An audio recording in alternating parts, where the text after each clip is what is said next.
welcome to Midday Treat with NAZ Elite, a monthly podcast in which I chat with HOKA NAZ Elite team members, and you'll get a behind-the-scenes scoop on their training, racing, and everyday lives. I'm your host, Eric Senseman. You can find our monthly podcast on SoundCloud by searching HOKA NAZ Elite, and you can learn more about the faces behind the team by visiting their website, nazelite.com, their Facebook page, Northern Arizona Elite, or their Instagram and Twitter, both at NAZ_Elite.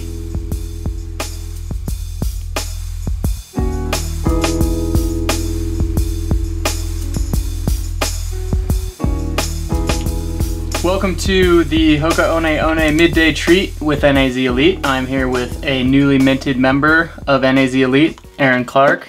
Erin, welcome. Thank you. First time on the podcast, so we're going to get to know Erin in this one, and then I'm sure she'll be back on the podcast after some races, which we'll get to later on. What kind of races are coming up?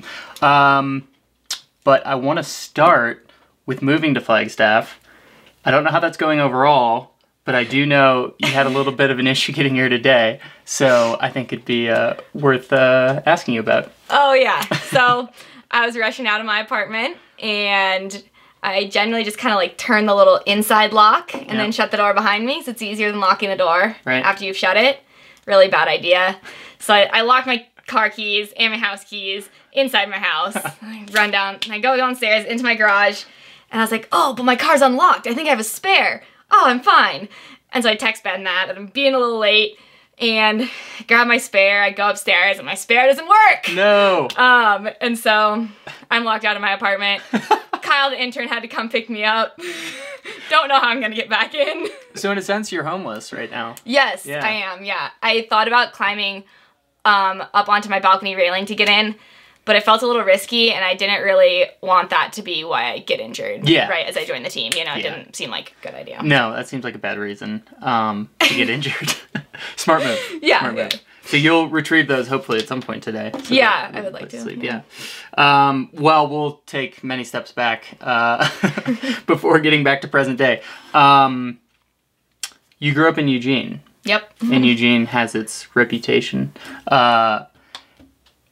What was that like? So I just imagine, like, if you're not from Eugene and you're a runner, it's like, oh, Eugene, Hayward Field, there's all this history. But I wonder if growing up there, you don't, I don't know, recognize that as much? Or maybe you recognize it more?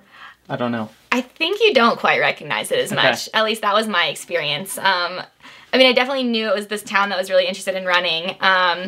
And, you know, my family had some ties to running, and so I grew up going to, like, the pre-classic and stuff like that. So I had some sense of it, and I really loved all of that. But, like, they have all-comers track meets, like a lot of cities do. Sure. But they're hosted at Hayward Field. Right. And so that people from out of town always get so excited, you know, for the NCAA championships, like, oh, they get to run on Hayward Field. It's an amazing thing for the first time. It's like, I ran on Hayward Field when I was 5. Like, in the 100-meter dash, I was probably, like, 12th out of 13 people. Sure. That's awesome. But, yeah, so that was a little different. Right. But, yeah, even, like, the high school state meet, right, is held at Hayward Field. High school state meets at Hayward Field. And actually, I don't think they do this anymore. Well, now they definitely don't because it's gone. But I did my middle school district meet at Hayward Field, too. Really? Yeah. Wow. That is super neat. Yeah. So. Do you look back at it now and kind of think, oh, wow, that was pretty cool? Yeah, I think mostly just because other people have been like, what, you ran there how many times? And like, for that small of a meet, you ran there? It's like, yeah. Yeah. So. Well, and do you think it occurred to you, I mean, Hayward Field is going to get, like, people there to watch a meet. That's not true of, you know, on that scale of meets around the country. So did the fanfare seem normal, or again, like, looking back, are you like, wow, that was pretty special, like a lot of people were there to watch track? Yeah, at the time it seemed, you know, more normal. Right. But yeah, now, like, when I think about it, I'm like, I'm sure there was so many more people there watching my high school state meets than most places across the country, which is pretty special to have that experience. And you could definitely feel it. Like, the crowd was loud, even when it's just this little high school runner. Sure. Yeah, that's super cool. Do you did that make it easy to? So I know your aunt ran at Oregon, so you have some history with running at a high level in your family. Did it make it easier to like be interested in running because of the interest, you know, track and field has in Eugene? Yeah, I think so. Yeah, my family was kind of into running. Like my mom ran all the time when I was growing up. And she and maybe my aunt too, I'm not sure, were kind of helping out with my middle school track team. And so that's kind of how I first got into it. I was a soccer player, and my mom was like, hey, like, you should go out for track. And I was like, all right. And, like, jogged a few miles a couple times, then went out for track in middle school. Okay. And pretty much right off the bat was like, ran a couple races, was like, I'm pretty good at this. Like, I might stick with this. Sure. So, yeah. Was that a love of competition or of, being good at something as much as it was, like, running itself? Yeah, it was, I think most of it was a love of, like, kind of seeing success in something. Sure, yeah. sure. And then I think I grew to love running more right. As I continued. But so, like, if your family had a history of competing in water polo or something, and you were, like, thrown into it as a kid and you were good, like, you think you would have kept doing something, Yeah, I think there's a good chance, something like that. I actually did play water polo. Did you? So I really wanted to quit swim team because I hated it. Okay. And so my mom was like, well, over the summer, then you have to, like, do something. And I got, like, semi-forced into doing this summer water polo league for a couple years, and I was just terrible. Just so bad. I couldn't even catch the ball because my hands were too small. So you weren't such a bad swimmer, but the act of swimming and...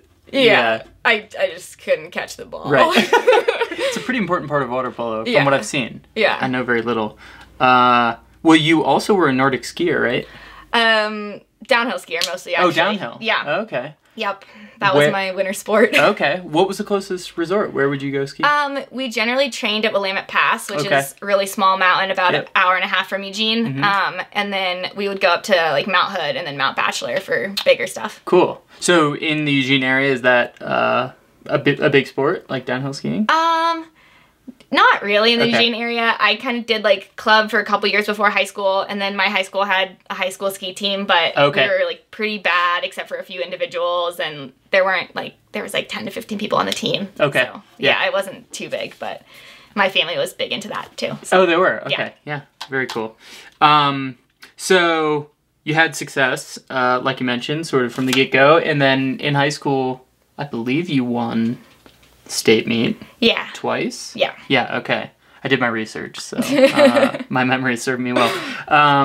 So then it came time, obviously, to continue running in college. But you didn't stay in Eugene, which is curious. You went to Colorado. Yeah. So what was that experience like, or what made you leave, I guess? I think it was kind of two factors. I mean, the initial thing for me was I had a big desire to get away from home a little bit. I wanted to kind of have my own adventure and go somewhere new. And then I also had this idea in the back of my head. I won state track my senior year in the 3K, and I just had this fear that if I went to Oregon, everyone knew my name. And the second I was injured or I wasn't running well, everybody knew. Sure. And I was just, like, stuck as just that person, I guess.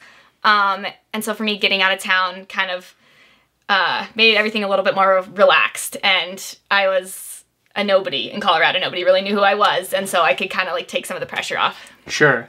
Yeah, I could see that from that vantage point. But on the other hand, I mean, it's a pretty intense program at Colorado. Did you feel relaxed once you got started? Well, okay, I mean, no. I knew I wanted to be in an intense program. I wanted to be surrounded by girls who were a lot better than me. I wanted to be pushed. I wanted to, struggle to make that top 7. So I thought that was what would make me the best runner. And yeah, no, like, I definitely, like, I put pressure on myself, but I was lucky to go in with a class of, 7 freshman women, and I had people struggling right there with me, I guess, and other girls from sea level, who had to adjust to the altitude, and yeah, so. So it was largely just the ladies you would be competing amongst and with. They drew you to Colorado as opposed to the coaches or the place, or was it kind of all of those things? I think it was all the things. Yeah. I mean, it was kind of, a lot of people maybe say this about college visits, but I went and, I got to know the coaches a little more. I knew some of their reputation. Sure. I saw, the beauty of Boulder, and I met the people on the team. I just felt like I fit in really well with all of them. And I think it was just, like, this culmination of, like, I can really see myself there. Like, I saw it as the right fit pretty immediately once I got there. Sure. I imagine if you've been tasked with speaking about your college career, inevitably someone asks you about running with the Buffaloes. Is that true in general? Actually, no one has. Really? Wow. Yeah. Okay. No one has. I guess I run in different circles. I mean, I've read the book. I read it before I went there, and I was like, oh God. Is that right? Yeah, I think I read it my senior year of high school or something like that. And I was kind of like, what have I gotten myself into? But how did the reality sort of mesh with that book in terms of like, how intense or how much mileage or like the workouts? Like, is there any? Yeah. Did you find any like truth to what's portrayed in that book? Or yes and no. Sure. I guess it definitely seems like some like. I don't know, it sounds in the book like just like everyone is running through like these horrendous injuries and just like pushing themselves like over the edge every day and stuff like that. So I think that was just like really dramatized. Right. And and it's a high mileage program. If you can handle it, you're gonna run high mileage. And then like, the long runs are a huge staple of the training program, and we run those up high a lot, like every other week or so. Mm-hmm.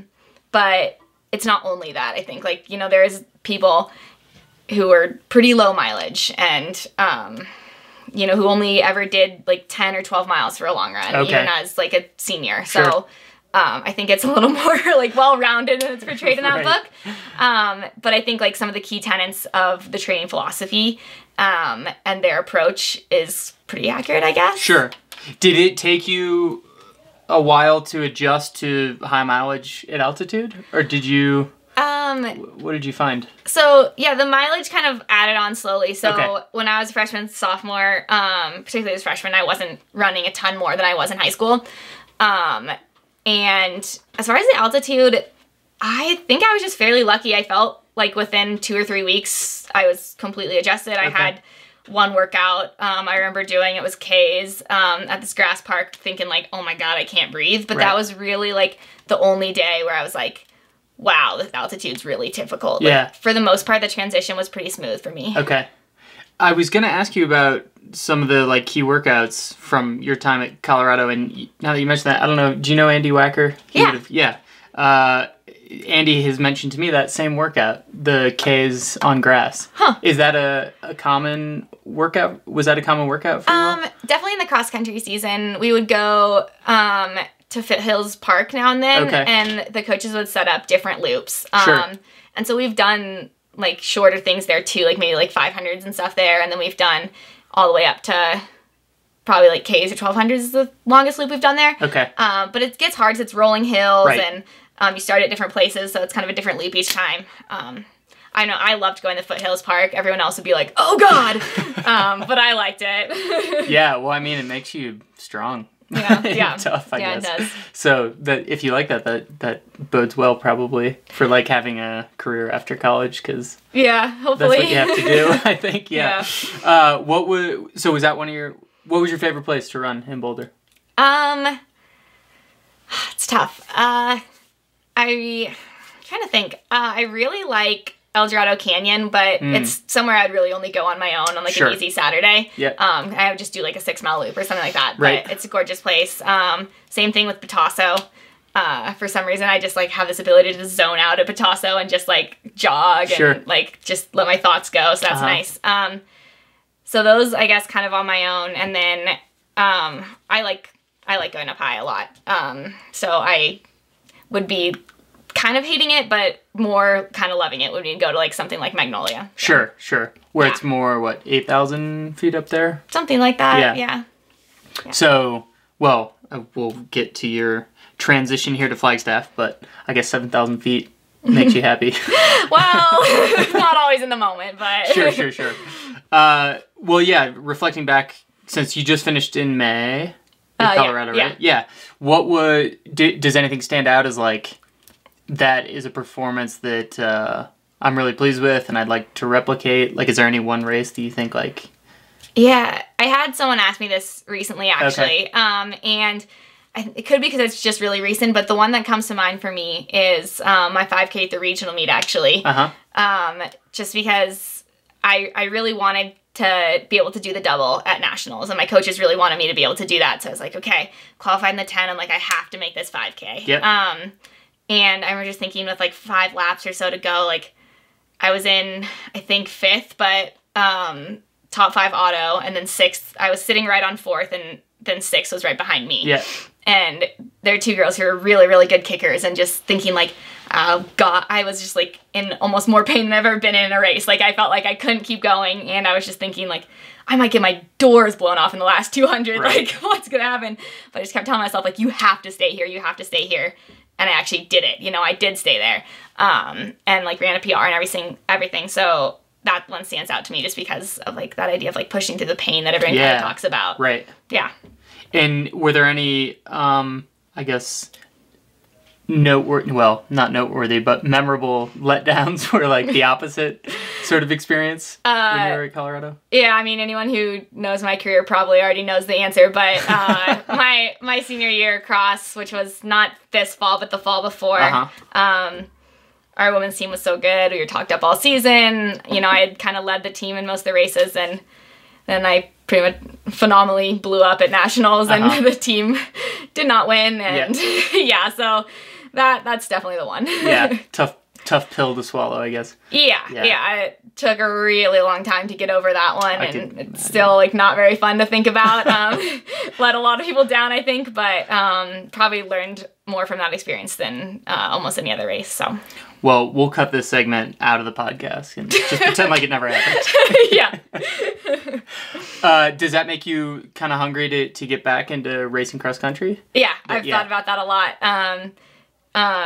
With hopefully 2 cross races on the schedule later this fall/winter. Okay. It would be awesome to get back out there on a cross country course and, you know, prove to myself that I am good at cross country. Right. And that like, was a fluke. Yeah, like end on a really good note. Sure. Yeah, I guess not end, hopefully more cross in the future, but you know what I mean. Right. Yeah, so Ben and I were talking before we started, and the word he used to describe you was versatile. I believe he used versatility, so I'm not sure how exactly the conversation went, but versatility was the word. Because you had All-American accolades to some degree or another in 3K steeple, 5K, cross. Am I leaving any out? 10K. And 10K. That is quite versatile. Does that make you, I suppose, more at ease becoming a pro and like thinking like, well, I have a lot of possibilities as far as like where I could find success? I don't know. I've never really thought about it like that. But yeah, I mean, I hope to kind of, especially here, you know, gain a lot of strength for some of the longer distances. And I think having some of that, you know, shorter distance background and having, hopefully I can like, you know, keep the speed and then kind of add this like strength piece. And I think like that can hopefully balance really well and get me some good results. Yeah, sure. And obviously now you're running professionally. When was there a moment in time when you thought like this is something I want to do after college or maybe even in middle school, like this is something I want to do when I grow up, so to speak? Yeah, I think as soon as like middle or high school, I always kind of had dreams of like running as a professional, but you don't really think about it as like an actual thing that you might do. It's more just kind of this like foggy idea. And that was, I mean, I think it was even like that for the first couple of years of college. And then once I had, you know, placed high at some national meets, I kind of started to think like I could really possibly do this. And then I think after my first phone conversation with Ben, it was like, I kind of put the phone down. I was thinking to myself, I was like, wow, this is actually materializing. Like, this is for real. And that was pretty exciting. Yeah. Yeah, that is. Well, so you grew up in Eugene, you left to go to Boulder for college. There are certainly options when it comes to running professionally in Boulder. But once again, you ended up leaving, and now you're in Flagstaff. I just thought that was an interesting... Were the reasons similar to why you left Eugene to go to Boulder for college, or? Yeah, I think they definitely were somewhat similar. Just this, similar idea of just trying something new. Having this be like a new next different step. And I thought that would benefit me as a runner and as a person, I guess. So, yeah. Do you, that's interesting. That makes sense to me. Like, putting yourself in different environments is going to make you hopefully better. Do you sort of believe that too in terms of your training? Like, you try to make sure you're doing things differently and not letting things get stale so that you're kind of continuing to grow? I do, yeah. And I think a lot of people have different opinions on that. And, you know, the training at Colorado was obviously, it was working for me, you know? And so I think probably some people are like, stick with what's working for you. And for me, it was kind of just like, I understand that mentality, and there's certain things you definitely want to keep the same if they're working. But I think there's like some new aspects of the training here and some kind of like more difficult sounding things to me that I've never really done before that I think have the potential to really benefit me. Sure. Yeah. So, yeah. And you mentioned that first conversation with Ben. How did that come about? Did you reach out to Ben, or was he kind of, you know, flagging you down? Or? Yeah, so he wrote to Coach Wetmore, basically saying like, hey, is it cool if I get in contact with Erin? And Mark passed it along to me, and yeah, just kind of went from there. So I wrote back, and yeah. And was the process of looking for somewhere to run professionally, was it enjoyable? Is that something you like enjoyed, or like something you just felt like you just had to do to keep running, or? I think I sort of enjoyed it. It kind of stressed me out a little bit too. But yeah, a mix. Yeah, sure. And now that you're here, well, my question was going to be, what are you looking forward to, I guess? We've mentioned the altitude, which, how long have you been here? When did you get here? I got here Friday afternoon, so not very long. Yeah. I always notice pretty significant difference between like 5,000-ish feet to 7,000. Yeah. Have you felt that at all since you got here? Yeah, I have. So a little bit of explanation. So I was working at a running camp for 2 weeks. Okay. And the camp is at pretty close to the same elevation as here. Okay. So I had like about 2 weeks, like almost getting used to it somewhere else. And then I was home for 4 or 5 days in Eugene, and then moving like my stuff from Boulder before I got here.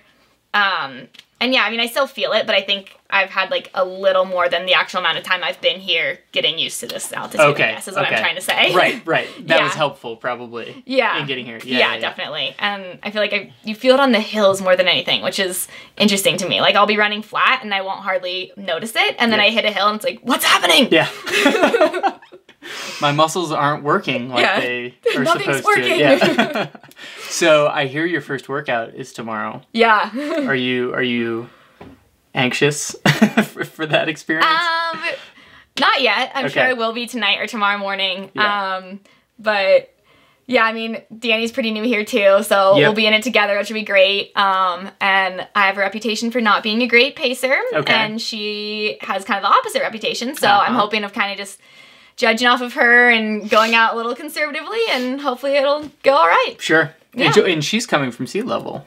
Yeah, so she's been here for like a month, I think. That's true. Yeah. Yeah, I spoke with her a couple weeks ago. And you'll be at Buffalo Park, I imagine? Mm-hmm. Cool. Well, it'll be interesting to hear how that goes. Yeah, hopefully it goes all right. What do you, we've talked a little bit to this end, just in talking about training, and kind of trying to change your training and keep things fresh. But what do you expect, how do you expect things to be different now that you're out of college and you're running here in Flagstaff with NAZ Elite? I think like just the workout intensity for me has been like the biggest thing that seems like it'll be just more difficult, I guess. Sure. Yeah, just kind of looking at some of like the longer workouts they do. I'm excited to do that, but also a little nervous. I think that'll be the biggest difference. I think easy days stay pretty similar, and they can kind of be what you need them to be oftentimes.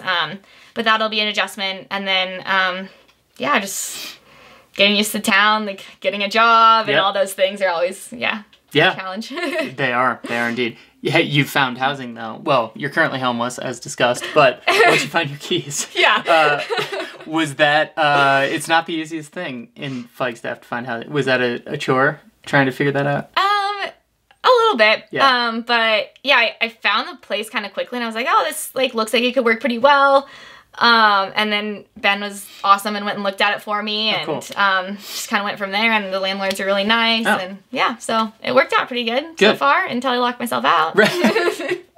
Hopefully that was a one-time experience. Yeah, we'll see. That'll be over with soon. Yeah.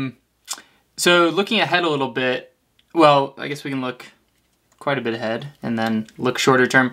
If things go the way you would hope over the next, I don't know, year, 2 years, what do you, if we sat down a year from now, what would you be able to tell me about in terms of like your accomplishments? Hard to say. I would like to run, PRs in 5 and 10K for sure.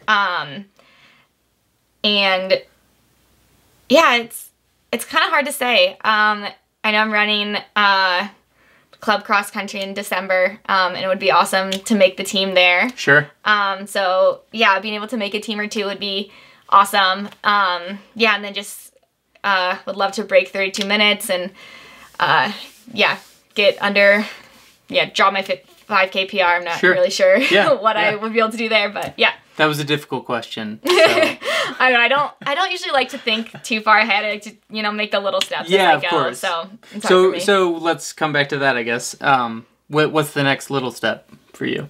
Just getting to comfortable training here, getting fitter. That's pretty much all I'm worrying about right now. Totally. I've only been back for a few weeks or so now. So, still feel like I'm getting in the swing of things, and just want to get feeling good. So you took some downtime after the end of the season? Yeah. Yep.